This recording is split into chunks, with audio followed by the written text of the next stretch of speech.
We are going to talk Hermes Barenia leathers in terms of its aging, in terms of its patina, in terms of its wear, and in terms of its care or maintenance. So here we have the newest, youngest Barenia unused from 20, I can't remember, it's about 2 years old. This is the pebble Barenia they call Faubourg, Barenia Faubourg. Pardon my pronunciation, I do not speak French. This was introduced in 2017, I believe. I'm going to just call it Pebble Barenia. This is a classic Barenia about 2008, so that's about 16 years old. And this is the oldest and the most worn. This is from 2002, so about 22 years old. We are talking the leather, not the bag. But for your reference, this is the Evelyne Type 3 or Generation 3 with the front pocket and the adjustable strap. This is Retourne Kelly 28. This is an HAC. I hope I'm pronouncing that properly. It simply means high with belt or belted high top or something like that.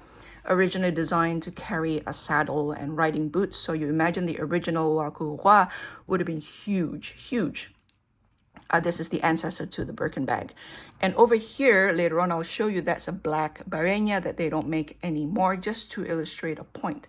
So first of all, if you do not like your leather to change in its look, to change appearance, to remain as pristine, quote unquote pristine, or as it is, or as it was when you first purchased them, or purchase it, Barenia leather is not for you. Barenia leather, like VN, again, is it called Face or Face Natural? I'm not sure whether you say Face or Face. The natural unprocessed leather, they tend to patina. If you're familiar with the untreated leather of Louis Vuitton, for example, those are beautiful and they patina really well. They turn into this honey brown color. But of course, the other side of that is that it's easily marked and it's easily scratched. But that's part, in my opinion, in my personal opinion, I am not a leather expert and I do not represent Hermes here. I am simply an enthusiast and passionate about this leather for a long time. And this has been my experience and my personal opinion, of course, based on my personal lifestyle and my personal use of these bags. And so to me, those staining is part of the patina process, which can be quite painful, which is why I say Barenia leather isn't for everyone. I was going to say was, because in the past, when I first started collecting them, actually, I don't collect them, that's a lie. I really like them, and this is all the Barenia I have for. No one really wanted Barenia. I think I and a few others are the odd ones out.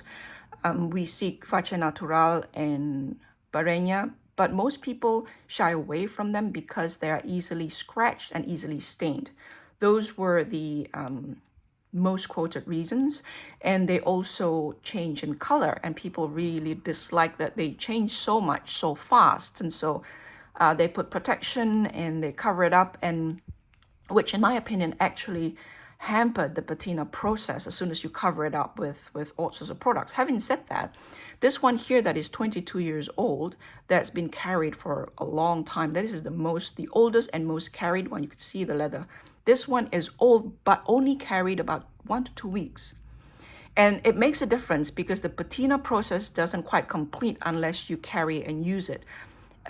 You don't get patina by simply leaving it unused, and the timeline alone, the passage of time alone isn't going to result in patina, if you know what I mean. Patina is part of the passage of time and use and moisture and oil and temperature and sun, everything, the elements around it and the elements involved in using the leather create the patina. And patina is not a one-layered unidimensional development of color. It is a multi-dimensional change of the shading of the leather. And I believe, correct me if I'm wrong, these are, I don't know if it's one of the aim of the tanning process, the unique tanning process, which is oil tanned, I believe. I think it was vegetable tanned and mineral tan as well. But I think the real key is that it's dipped in like 6 different oils or something. But I think this, correct me if I'm wrong, I believe this is classed as oil tan leather. I'm not sure. But the formula is unique to Hermes because I think one of the founders of this particular formula is or was a part of the Hermes leather crafts team. I think only 2 other companies uses this particular formula. One have closed down, sadly, that was based in Switzerland. And I think the other one is French and it's still operational. I'm not sure. Again, let me know if you know a bit more about that. And so I am going to show you what I mean. Hold on a second. So this, for example, that leather there is the same age as this leather here. I don't know how I'm going to do this. Right, so this one here is patina. As you can see, the one below hasn't patina, but they're actually the same age. And the one hasn't patina because I haven't carried it. This one has been carried for about a year. So I think similarly with Barenia, this one has been carried. You could see the handle darkening. Now for me, the darkening of the handle isn't something to eliminate. For me personally, it's part of the color development of the leather. So what I did was I wipe it and then not rub, wipe gently with baby wipe or simply with just damp cloth. Treat it with oil and with Hermes balm. Now, please note that Hermes balm have changed its ingredient I can't remember. The last time I bought was in 2010. And so they've changed their ingredients since because some part of it has become or have become illegal. I didn't know it at the time.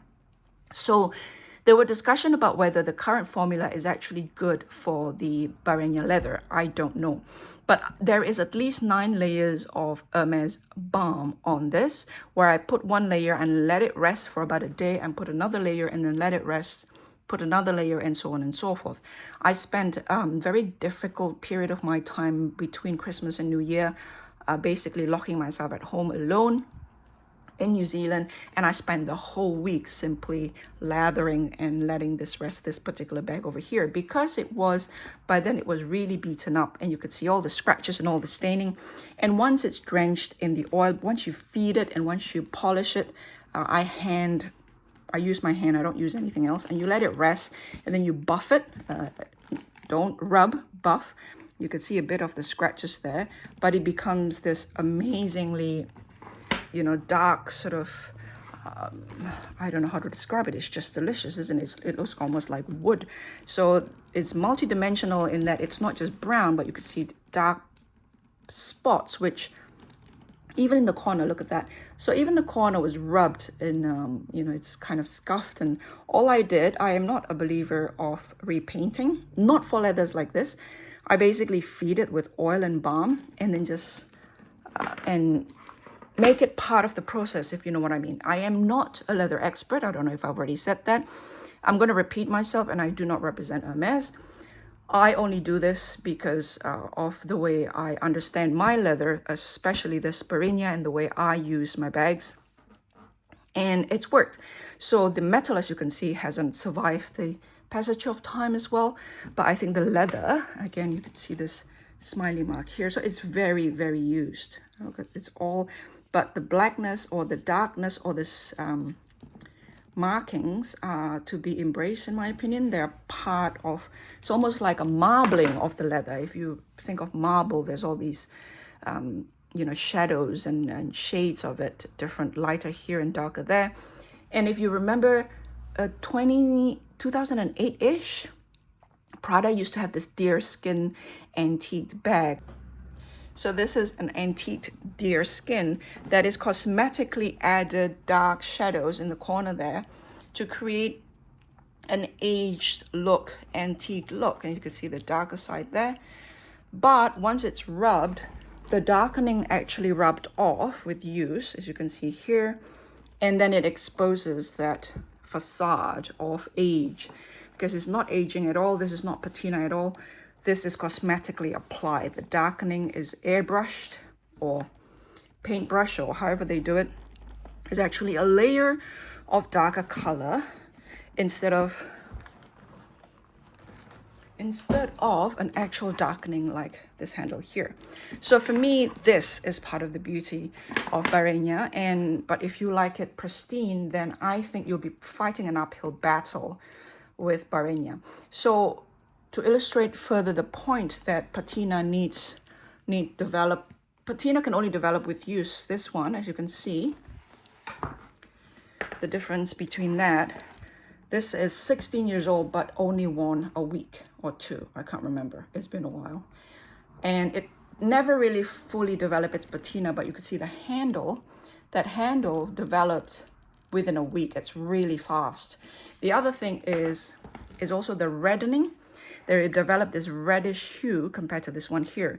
This is old, but it's never been carried. And as soon as you carried it out, it becomes this reddish hue. This is new again, and once I carried it, I'll come back to it. And to illustrate again further my point about the shadings of the brown Barenia, in the black it's a bit wasted because you don't see it. It's the solid color, but it is more protected from a visible sign of wear and tear, but it's kind of a pity because you really don't see any of the same interesting shades of patina on the black. I don't know if they've stopped making because of that. I don't know. Now, the final point is about care. In terms of scratches and watermarks, I was told that the pebbled leather is less prone to scratching, but more prone to watermarks. Now, I keep thinking, why would that be if these are the same leather, except this is pebbled? And I thought to myself, it's potentially because with pebbled leather, you have these crevices where water droplet can get caught. And so you can't simply brush it off because that's all you do. If you have a stain with Barenia, just brush it. Don't rub, just brush it off and then leave it. And this has been stained a few times. And when I was washing my hand, I just brush it off. And sometimes I think this remained because I think that was oil. I don't think that that stain was actually water. I don't know what happens. This is just part of the deal with this type of leather. It has feet, but still it touched something. And I think that was oil, and it just sort of started off a small spot and it kind of become this big blob over time, and you just leave it. And next time I oil this is slowly going to merge into the whole leather, and it's the surface of the leather, and it's going to look a bit more like that, where it's sort of darkening slowly, gradation of dark, light, and shadow, which makes the leather and the bag a lot more interesting. So going back to this, I think because the crevices actually capture water droplets, you can't simply brush it off. You have to dab it to make sure that the water droplets between those crevices also captured. And that's probably why people keep saying that it's more prone to water stains, because you can't simply just brush this. Now that it's pebbled, it is more resistant to scratch. Not that it doesn't scratch, it's just that you can't see it. So if this is scratched, you can hardly see it because it's textured now. It doesn't mean that it's not scratched. It doesn't mean that the surface of the leather, in my opinion, has become hardier. It just simply obscured by the leather, by the pebbles. However, the downside for that is that when water droplets get caught in between those pebbles and it becomes it causes for it to be, it increase the higher chances of it staining through water stains. Because I think, in my opinion, in my personal experience, the water stains is not the issue if you immediately brush it dry. Just don't leave it too long. I tend to, let me show you something else. I'll take that out. We're a bit tight for space here. So you could see there, it was rained at. And I forgot to brush it because I didn't realize it was wet. And then it developed those. But what I did is I simply poured water over it. And yeah, you just have to then leave it. And it might take a while for the patina and for other marks to cover the stains. And this is another example of get caught in the rain. I put this inside my backpack, not realizing that my 20-year-old backpack have lost its water resistant layering. So from this, it became that. But That marking is more because of the black coloring from my backpack bleed into the pores of the leather here. So yeah, so that is Barenia. I hope that's useful.